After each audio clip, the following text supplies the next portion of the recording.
Bine v-am găsit, dragii mei din Zodia Capricorn, oriunde v-ați afla. Bine ați venit tuturor pe canalul meu Tarot Flori de Lotor. Numele meu este Nina pentru cei care nu mă cunosc și mă bucur tare mult să vă am alături.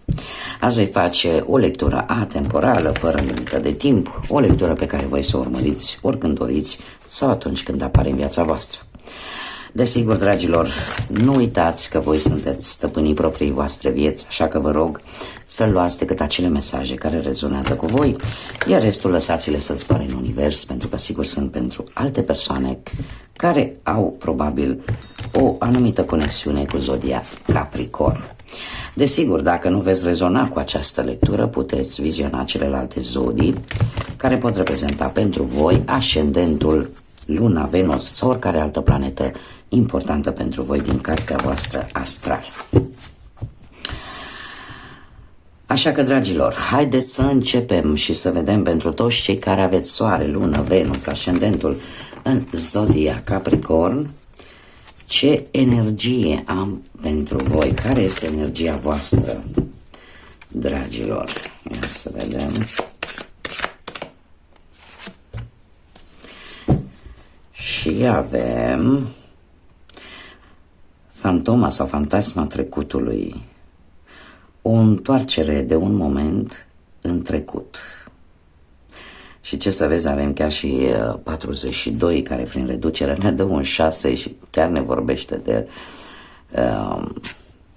de găsirea unui echilibru sau poate chiar o vindecare relaționată cu trecutul. Ceva ce trebuie lăsat în urmă, ceva nefolositor trebuie lăsat în urmă. Trebuie să vă spun că e posibil să treceți printr-o perioadă în care să aveți amintiri de anumite persoane, de anumite situații. Îți vin așa brusc în minte și de multe ori poate să aducă chiar anumite remușcări sau să simțiți nevoia că poate trebuie să iertați sau să fiți iertați de o persoană anume.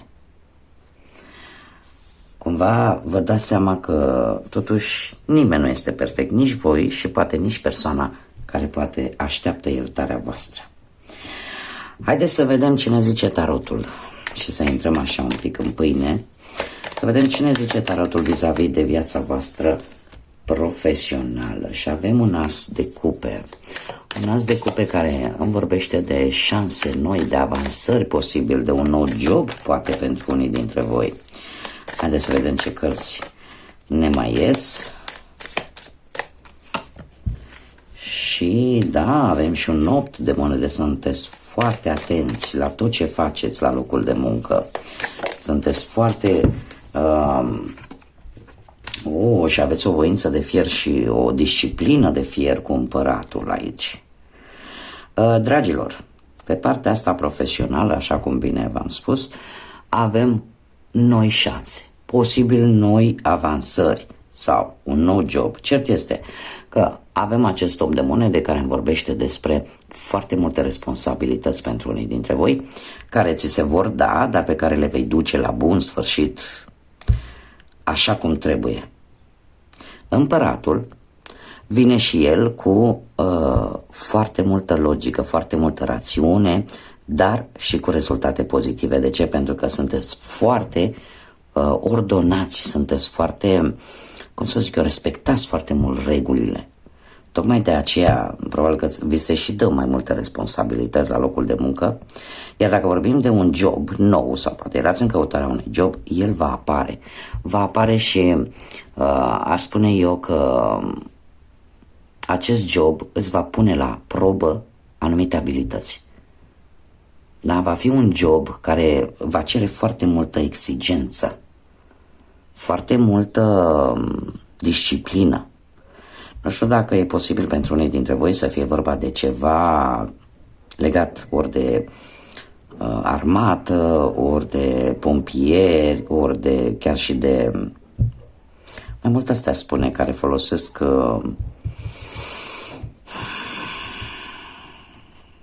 dar nu e bătut în cuie. Deci, în general, ceva unde se cere foarte multă dedicație, în primul rând, unde se cer foarte multe lucruri stricte și, cum să spun eu, posibil să fie și un rang destul de înalt. Există așa o atitudine foarte autoritară, foarte disciplinată, da? Dacă vorbim de un nou job. Haideți să vedem pe partea materială ce vine pentru voi. Dar în general, ce este legat de uniformă, ce poartă o uniformă obligatoriu. Pe partea banilor avem forța care vine cu noroc. Ia să vedem, poate cumperi ceva care are o valoare. Că e omniprezentă cartea asta.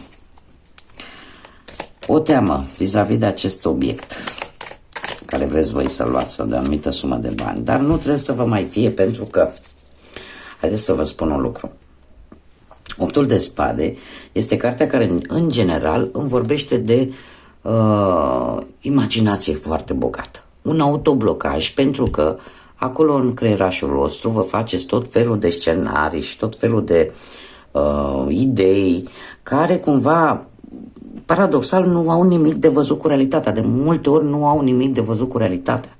Pur și simplu mintea vă joacă feste, ca să zic așa.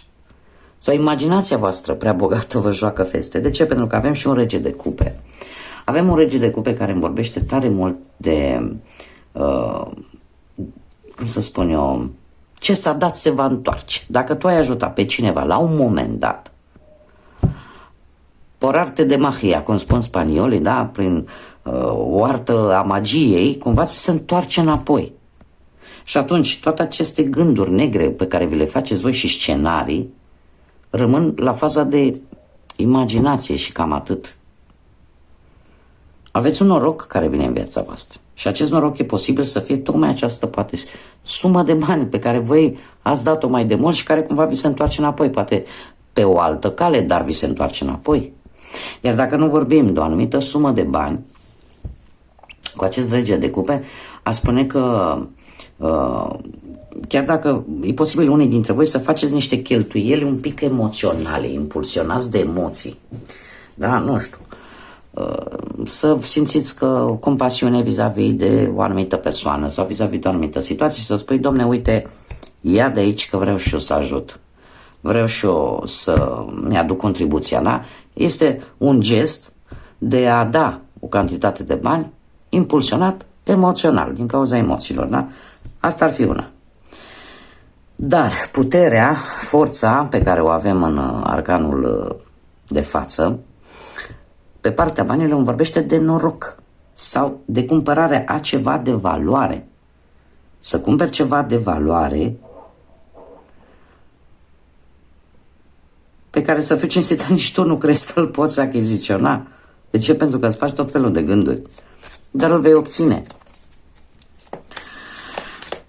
Haideți să vedem pe partea asta sentimentală ce vine pentru dragii mei care sunteți într-o relație, da? Prima oară discutăm de cei care sunt într-o relație, parte sentimentală pentru cei care sunt într-o pereche, într-o relație, și avem un paj de spade. Un paj de spade care îmi vorbește de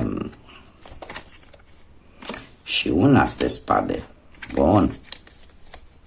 Destul de multe spade. Nu știu, dragilor, dacă în viața voastră există persoane din zodii de aer, Gemeni, Balanță sau Vărsător.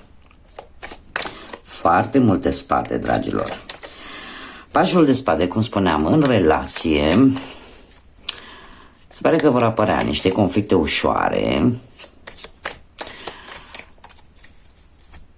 dar care îți vor aduce ție mai multă claritate și care cumva, probabil, te vor face să abordezi relația dintr-un nou unghi, să se schimbe ceva. Și avem un nou de cupe frumos, dragilor, lucru care va aduce acest nou de cupe.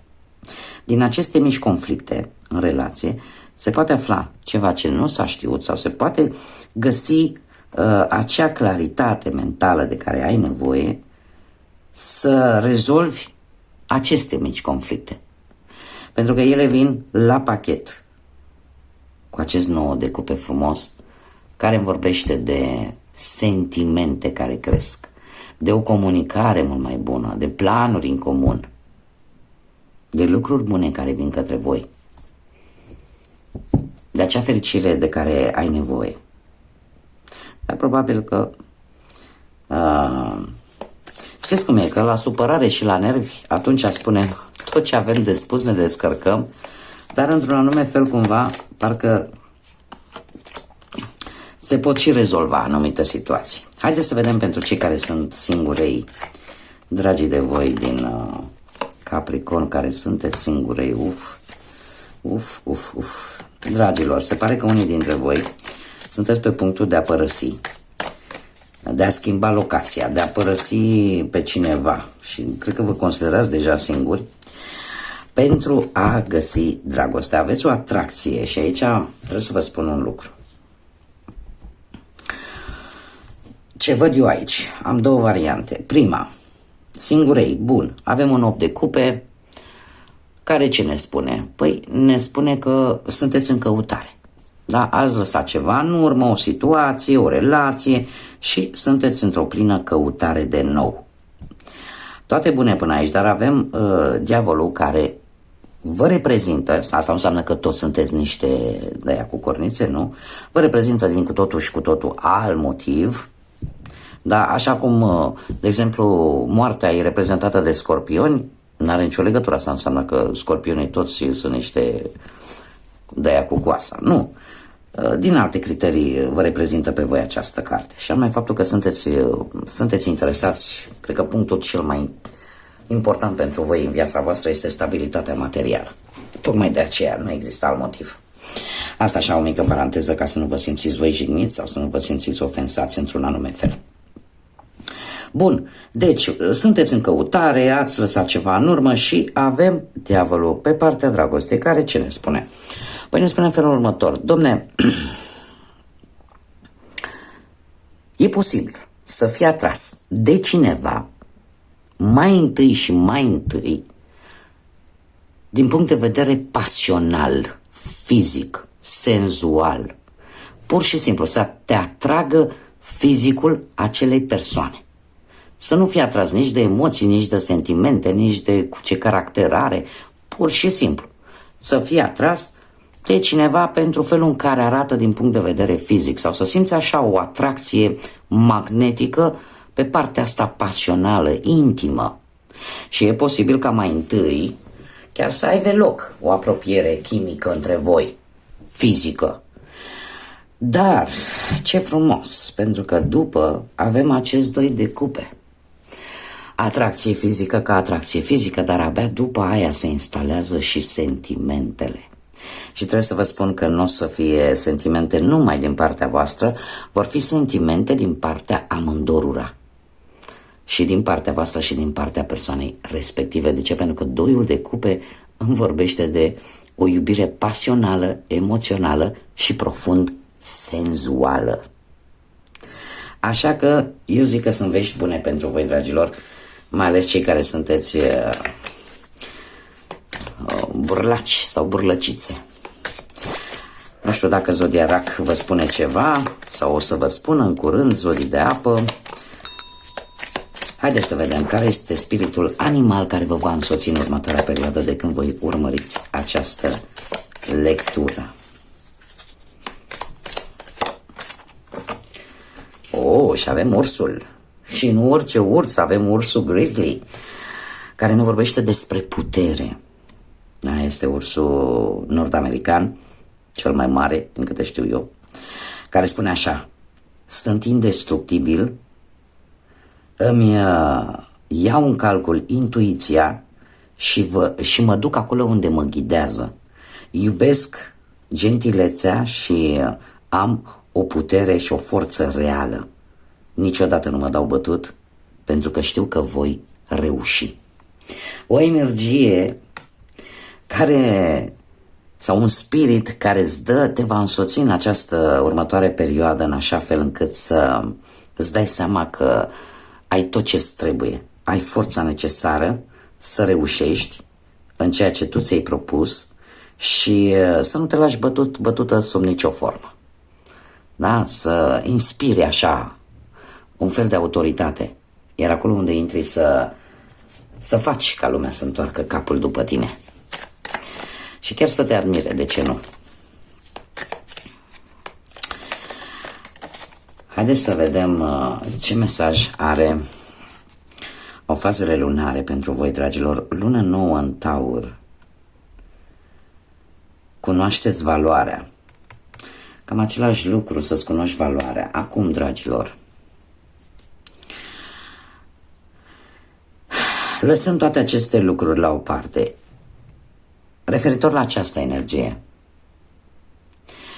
care vorbește foarte mult de acele fantasme ale trecutului. Ar fi indicat, am văzut aici lecturile și chiar am fost atentă să fac o conexiune și am văzut foarte multe semne de elementul aer. Elementul aer care îmi vorbește foarte mult de partea mentală a omului, da? Trebuie să vă spun că această energie, cred că vrea să vă spun că ar trebui să vă găsiți un pic liniștea. Dacă trebuie să iertați pe cineva din trecutul vostru, chiar dacă poate nici măcar nu se mai află în acest plan terenal și se află într-un plan astral, o puteți face. Și o puteți face chiar și la nivel mental. Cum de asemenea, poate voi simțiți nevoia să fiți iertați de către cineva, să cerți acea iertare. Pentru că totuși există ceva cum să spun eu, în partea voastră mentală care are nevoie de un punct. Să nu mai fie mereu câte o virgulă, să vină un punct. Am simțit nevoia să vă spun acest lucru. Bun, dragilor, aceasta a fost lectura pentru voi. Vă mulțumesc pentru prezență. Nu uitați, cei care ați rezonat, care v-a plăcut și care vreți să mai îmi urmăriți lecturile și nu v-ați abonat, eu vă invit cu mare drag să o faceți, cum de asemenea nu uitați, dați un like, lăsați un comentariu, distribuiți și în felul ăsta putem face acest canal mai cunoscut, în așa fel încât aceste lecturi să ajungă la mai multe persoane, ca și mai multe persoane să se regăsească în aceste informații sau poate să găsească acele răspunsuri pe care le caută. Eu vă mulțumesc anticipat pentru toate aceste mici gesturi și până data viitoare când ne vom revedea, să fiți iubiți!